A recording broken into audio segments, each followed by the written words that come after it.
Alrighty, so sorry this has taken so long to get out. I've been very busy, and by that I mean I've been playing Doom the Dark Ages, which actually could make for a pretty good helmet modelling tutorial, but, you know, we'll wait and see. Anyway, let's go ahead, we'll delete everything, and we'll bring in a cylinder here. And we want to use this as a guide mesh. So what we're going to do is we'll just tab into edit mode, we're just going to delete this bottom face here. And then in edge select mode, we'll alt select this top edge. We'll go Control B and 0.4. Now 0.4 is important because that's going to be the same scaling factor that we give to the elliptical shapes that are protruding off of this design. So that's why we're doing this. And then what we want to do is Alt and Alt Shift select these two edges here, and we'll go Shift E and 1. Now, I wouldn't ever normally tell you to use a crease value of 1 because that gives you a perfectly sharp edge. But in this instance, since this is a guide mesh, we want to keep all of the edges exactly where they are and not modify them. But we just want to add more topology density to shrink wrap other meshes onto this one here. So that's why I'm telling you to do that. I'd never normally use a crease value of 1. So in saying that, let's go ahead, subdivide this, and we'll crank this up to 4. And so now we've got a very nice dense mesh to shrink wrap to. And I'm just going to call this guide, just so I know what it is. Cool. And then let's go ahead, Shift A, we'll bring in a circle. And before we do anything, while I've got this add circle dialog option, let's just change the vertices from 32 to 12. And then we can go RX 90 to rotate 90 degrees along the x-axis, GY -1, and we've moved by a factor of 1 because then it sits perfectly flush on the outside or the circumference of our cylinder. And so then we can go S.4, so same as the bevel, remember. And then we can go S and Z to scale on only the Z axes and 0.6. And so now we've got something more of an elliptical shape going on.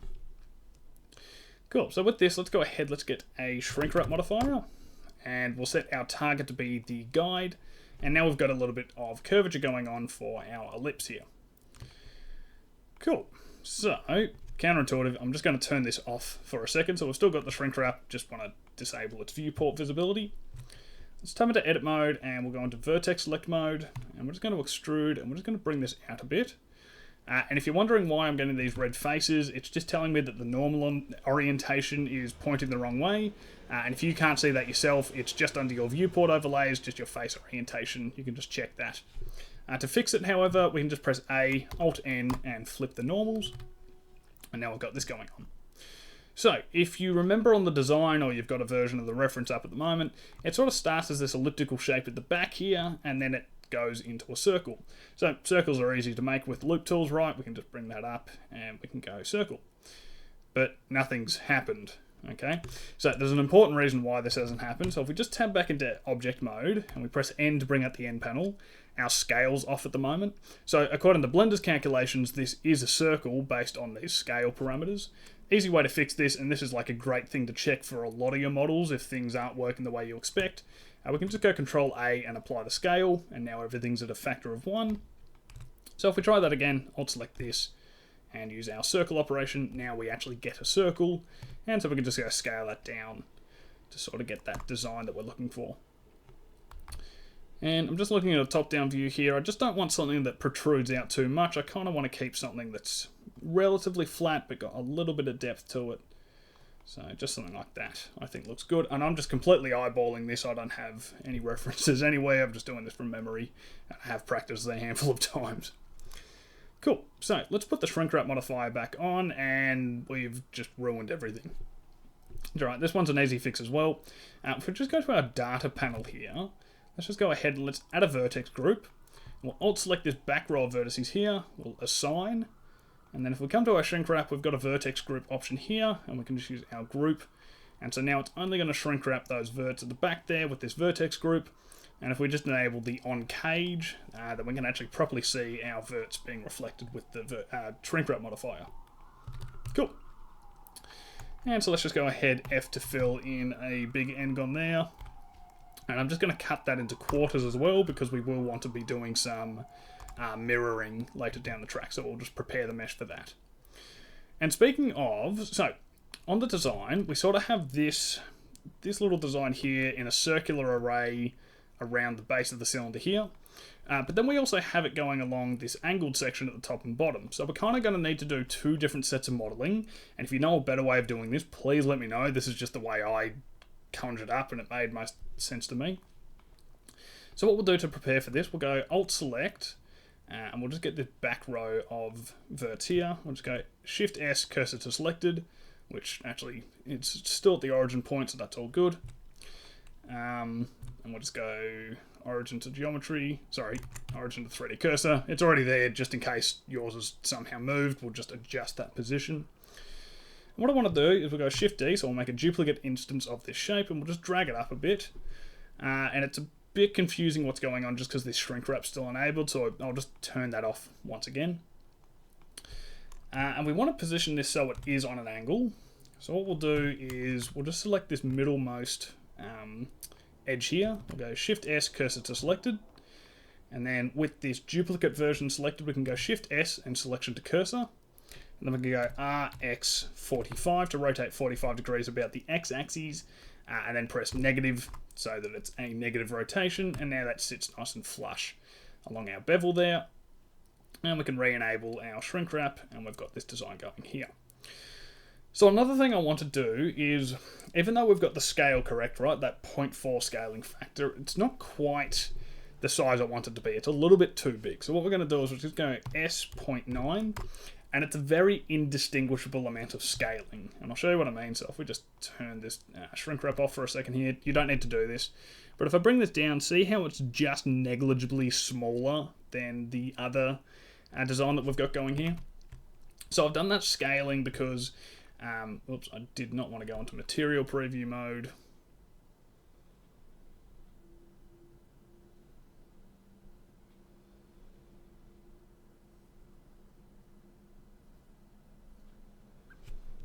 Not what I want to do.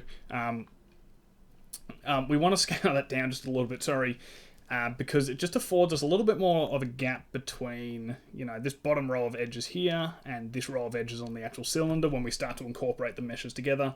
It just makes things a little bit less tight at the end and easier to manage.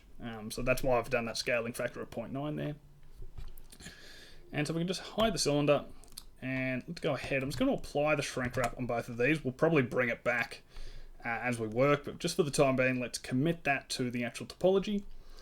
And let's go Shift-C, so we'll return our 3D cursor back to the center. And let's use our transform pivot point as the 3D cursor, and we'll select this shape here. Now, you need to do this all in like one consecutive set of button presses, so I'll do it slowly here so you can see what's happening. So we'll go Shift and D. So I've done Shift and D, my hands aren't on the keyboard or the mouse or anything. Then we'll press R, and then we'll go Z, so we're rotating about the Z axis, and then we'll go 60, right? So we've done that all in one action, according to Blender, okay? And then I'll hit enter. And so since we did all of that in one action, what we can do now is we can go Shift R, Shift R, Shift R, Shift R 4 times, and it lets us repeat that exact same action 4 times over when we do Shift R. So let's do the same thing here. So we've got a second attempt at a little bit more practice. So Shift D. So we've duplicated it, so I can actually move around with my mouse, right? That's fine. I just don't want to press any other buttons. I don't want to hit enter or anything of the sort. I just want to tell Blender, hey, we've done a duplication, and then these are the rest of the actions that I want you to follow. So then we'll go R, Z, 60, and we'll hit enter. And then before we do anything else, Shift R, Shift R, Shift R, and Shift R, and we've repeated that process 4 times over. Cool, so now we've got our circular array, and we've done it all without having to use curves or arrays or anything complicated like that. Just save a bit of a headache. And so I'm just going to select all of these objects at the top, shift select one of them, Control J, which just makes it all a singular mesh, and then I'll just do the same for the bottom here. Cool, so it's a little bit laborious, this process, unfortunately, but it does work. If you've got a better solution, please let me know, because I'm always open to different interpretations and ways of doing this. I don't always give the best solutions, they are just my solutions. So what we'll do, we'll tab into edit mode, and we don't want to do too much modeling, so let's mirror a lot of the stuff that we can. So we'll just cut this mesh in half, so I'll just delete those verts there, and I'll delete the verts at the bottom. So now we're just left with this. Now we can go ahead, bring in a mirror modifier and mirror along the X and the Y axes, and we'll enable clipping as always. And then we just need to go ahead and connect these together. So I'm just going to fill in 2 faces between each of these. So just 1, 2, 1 and 2. And then with that, I'm going to alt select this top row of edges here. And just before I do anything else, I just want to change our transform pivot point back to the bounding box. And so we'll go E. I'm going to drag it up a little bit on the Z, and then S, Z, and 0. So that now we've flattened those out. Cool. And the only other thing I want to do here is we do want to bring that shrink wrap modifier back in. So let's go ahead, we'll go shrink wrap modifier. We'll set our target to the guide, and we'll use the same vertex group from before. Now, if that vertex group isn't working for you, and like let's say you've got the vertex group on, but you're still getting this result, it's all good. What we'll do is we'll just modify the vertex group, just in case anybody's running into any issues with this. So if I hit select here, it's selecting all of the correct verts that I want, but some of you may be getting a selection that looks like this when you select your vertex group, and that's cool. What we'll do to fix that is we'll just go ahead and we'll select all of these faces here. So just those ones, and just hit remove. And then when you select that vertex group, you'll be getting the correct selection and assignment. So with that, let's just go Control R, and I'm just going to cut 2 extra loop cuts in the middle of these faces that we filled in, like so. And so now you can see we're getting a nice cylindrical shape, and if we just put the on cage back on, it'll better reflect what's actually happening. So this is looking pretty nice. Alright, so before we continue, what I want to do is, I'm just going to turn the on cage off, just so it's easier to see the mirrored mesh. Let's just go ahead, and I just want to do an inset operation on these faces here. So I'm just going to go...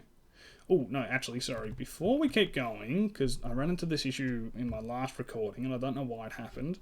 I'm just going to go SY0.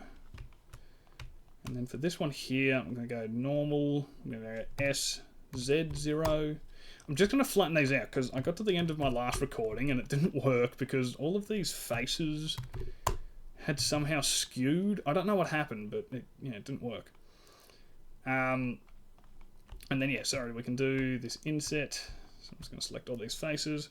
So we'll press I to do an inset, but then we want to press B to do the inset to bounds. And we'll just do that. So now we've got a nice support loop through all of our mesh there. And I'm just doing this because I am about to go ahead and chuck on a subdivision surface modifier. So I just want to do all the creasing in advance so that I don't need to select it all once we've started to apply these modifiers. I forgot to select these. So let's go Shift A 0.55, crease everything up, put the shrink wrap on, let's go shade smooth and smooth shading, sorry, I said that back to front. Subdivision surface modifier, and let's bring this up to 4. Cool, so I think this is looking pretty good, and let's just check with a harsher matte cap to make sure that we've got nice surface deforms, which we do. This looks lovely. Fantastic. So just one small adjustment we want to make here. Let's tab into edit mode, and we'll just alt select this top row of edges here, and we're just going to use the circle operation on it. And you'll notice it sort of skewed all of our edges leading up to that top edge here, but what we can do is just with the angle, if you hold down Shift and then sort of drag, Shift and then click and then drag, just to make it explicit as to what I'm doing, we can adjust this angle. So I'm just looking at the middlemost edge there, and I'm just trying to get it to line up pretty much perfectly straight. So see how there's no aliasing on the edge anymore, so that indicates to me that it's sitting perfectly straight. And then we just do the exact same thing at the bottom here, so we'll just alt select that, circle, and I don't need to do any adjustments because it's worked perfectly. Just wanted to do it separately because sometimes Blender and the circle operation doesn't work all too nicely if you try to do it across 2 instances of a circle at once.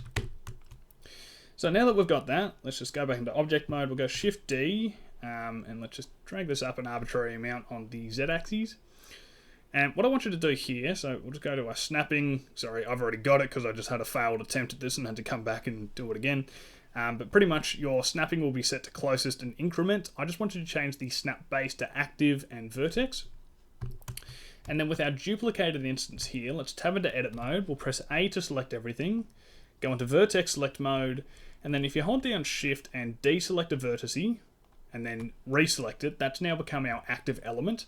So it doesn't matter which vertex along the bottom here, it can be any just along the bottom. And then if you press G and then Z to limit the movement along the Z axis, and hold down Control, and then just move your cursor to the topmost edge of our other object, you'll then snap our verts to the other object's verts at the very top there. Hopefully that was a somewhat decent explanation.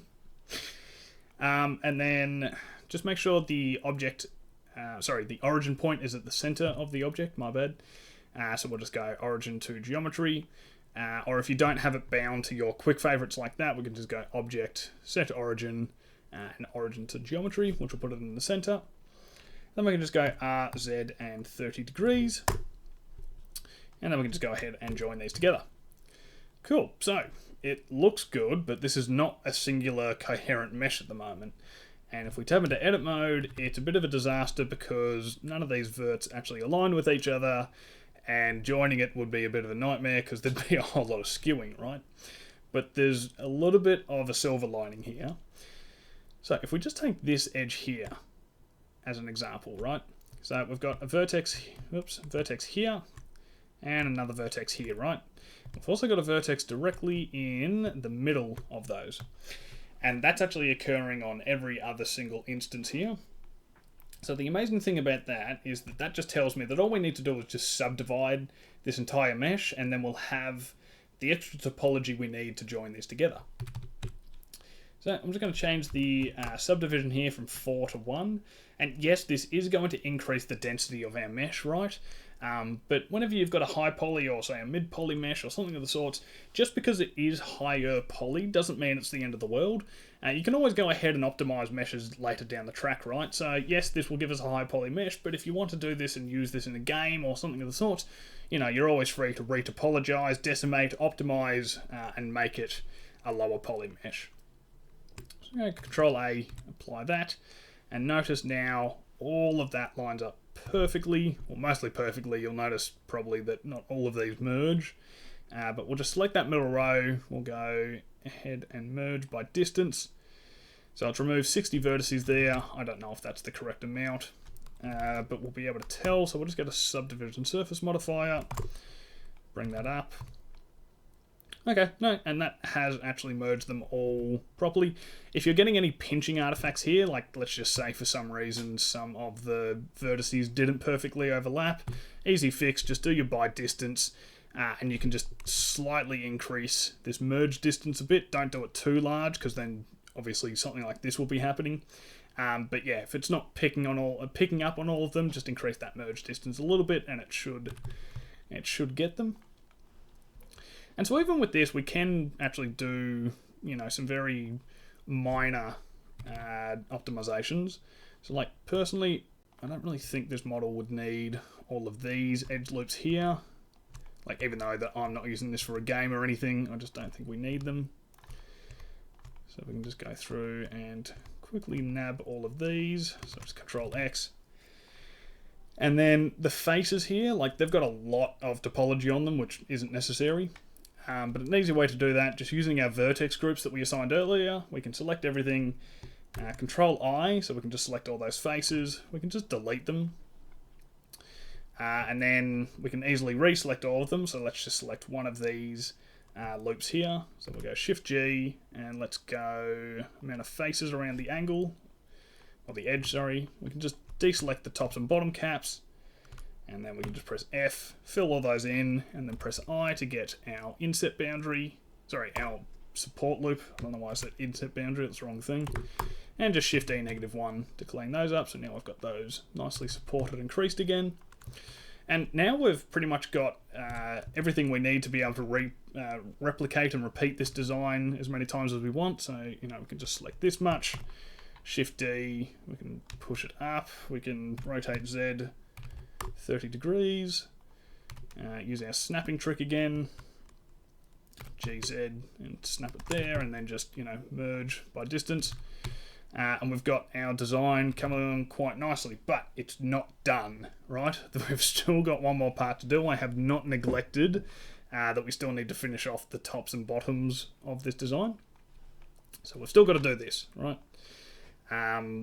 So let's do that because it's kind of the same as what we've already done. I probably don't need to show you guys how to do this because I'm pretty sure you would have picked it up, but let's do it for the hell of it anyway. Alrighty, so same process. Let's go ahead and cut everything in half. We'll delete the faces and then we'll do the same at the bottom here. Might be a little bit more finicky with the bottom selection, so just make sure you actually have select only half the bottom, delete the faces. And, oh, actually no, this won't work because we won't be able to mirror nicely there. So, no, sorry, we won't delete the bottom. We can delete the left though, and then we'll just fix that up.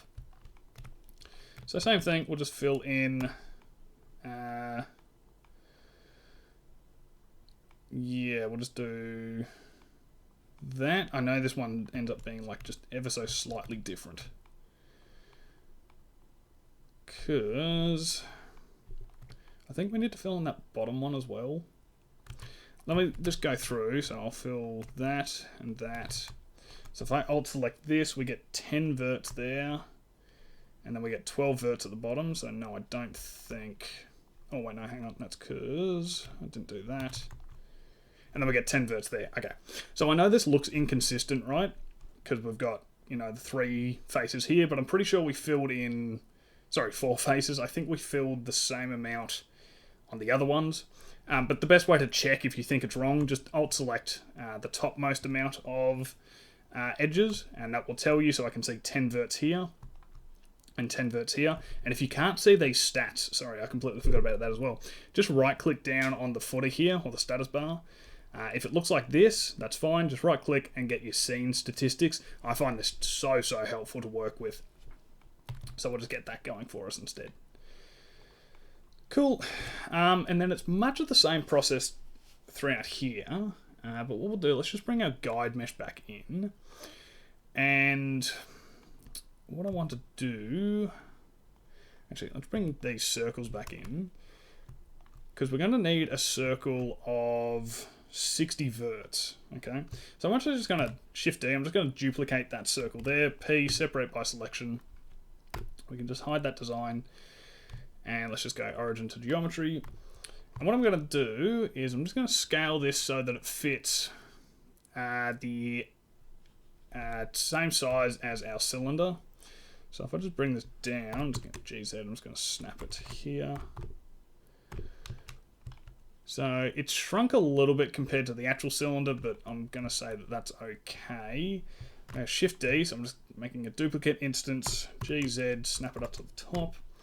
I'm just going to scale this so that it matches our guide mesh cylinder, so we get that. Cool, and then I'm just going to join these together, so just Control J, select it all, and do Loop Tools Bridge. And so now we've got that same design from our cylinder, but we've got it with the 60 verts that we're going to need to use with the rest of our design. I don't know if that's making a lot of sense, because I think that was a terrible explanation. But pretty much we've just replicated that bevel, right? Let's just keep doing the modeling, because my explanation is going to be good. And actually, I might just call this, instead of circle 04, let's call this like guide underscore top, just so we've got a reference for this being different, because we will need to use it. And what we're going to do, same process as on the other one. So I'm just going to select these faces. Actually, no, because we're going to end up subdividing these. So let's just delete these faces altogether, because they're not actually totally important. And with our guide top, sorry, I'm going to duplicate both of these. P, separate by selection. Sorry, I've done this in a bit of a roundabout way, and I'm just trying to like pull it back together so that it makes sense for everybody. Let's apply a mirror modifier. Let's get a subdivision surface modifier. I don't know why I'm struggling to explain this, because I've already done this once. We're just doing it on a different part of the design. Anyway. Sorry, not a subdivision surface modifier, a shrink wrap modifier. And did we define a vertex group on this one? We did, cool. So let's use that vertex group here, and we'll shrink to our guide top here, not the 001 because that's just the edges that we duplicated. We'll go Control R, and we just want to cut in extra loops here. I should have done this before applying the mirror modifier. Sorry, I've clearly lost my train of thought in the process of doing this. Alright, there we go. So now it matches our curvature better, and we've got the same topology count. So we'll apply that shrink wrap. We'll get a subdivision surface modifier. And I don't want to apply that yet because we don't have any creases on this at the moment. So let's just go ahead and crease all of the same. Once again, I should have done this with the mirror modifier, sorry. Clearly getting a bit tired trying to do this. Select all of these. Shift E 0.55. And then, we can apply that subdivision surface modifier.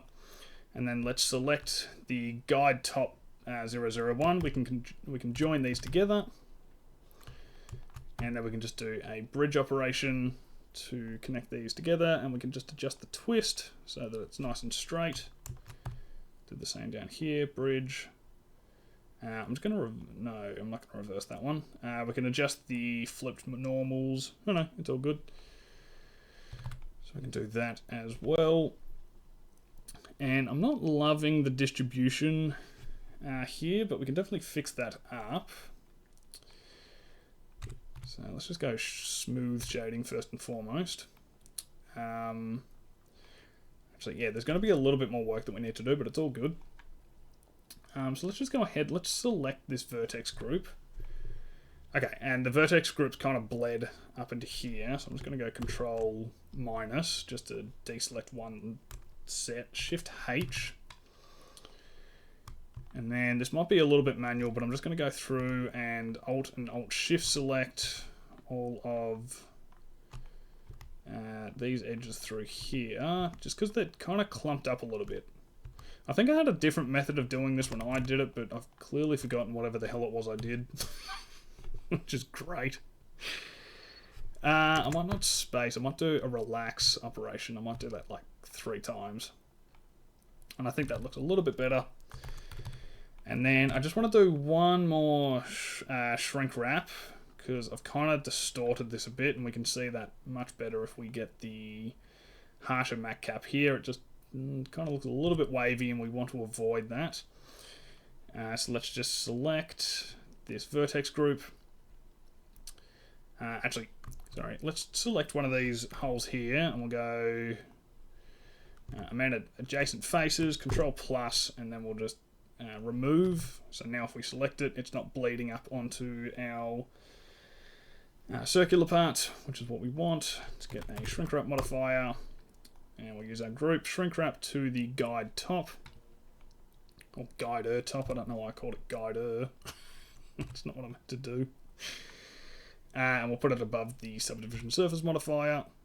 Cool, that just helps correct a bunch of things. We can Control A to apply that. It's fixed it up.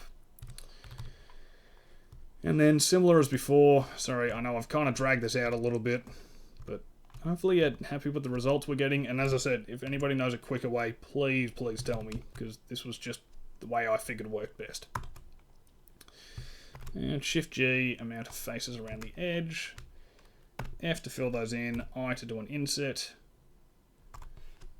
And, oh, actually, I should, sorry, we'll go Shift A 0.55, we'll just crease those up, then F, then inset, and then Shift A -1 to remove that creasing. And then we can just pretty much do the same at the top here. We can just F to fill in a face, do an inset to add a support loop, Shift A 0.55.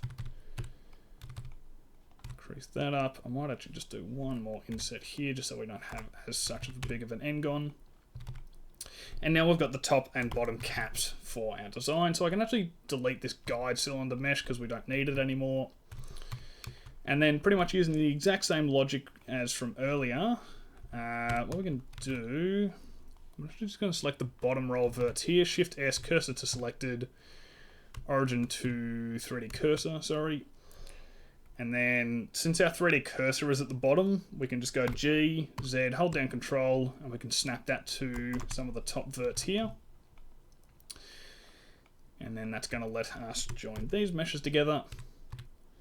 We can go ahead and merge by distance, which has removed 0 verts, which is fun. So clearly there's just a little bit of a mismatch here. So if I do by distance again, so I'm just going to increase the merge distance. And now it's removed 60 verts, so I know that that's worked. Shift E 0.55. Nice, and then we can just repeat that exact same process. So I'll just select the top here, I'll go Shift D, then I'll go R 180. Same thing, I'll just go deselect and reselect a vert, G, Z, hold down Control to snap those together, merge by distance. And, oh, actually no, sorry, because I increased the merge by distance value. So I just want to select these verts because I know they're the ones I want to merge by distance. Remove 60 verts. Cool, Shift D 0.55. And there we have it. And then I know on my version, just because it was on like the actual design, you know, just to make it look a little bit less uniform, you can go ahead, add in a bevel, and then add in 2 loop cuts. And just to, you know, be like, ooh, look, aren't I fancy? I can modify the mesh even further. You can crease it up a little bit, 0.55. And I'm just going to bring this down to 3. We don't need 4 sets of subdivision because we've already subdivided once. And yeah, there you go. That gives us our completed mesh with nice surface deforms and a little bit of funky detail. So yeah, I hope you guys enjoyed this. Sorry it took me so damn long, and sorry the tutorial got a little bit convoluted there. I hope it all made sense. If you need any extra explanations on anything, feel free to reach out and I can give you a hand with it. But there you go, that's the solution to, God, what, last month's modelling challenge? I'll try to get into a more consistent flow of things, but yep. Hope you guys enjoyed, and I'll see you all in the next one.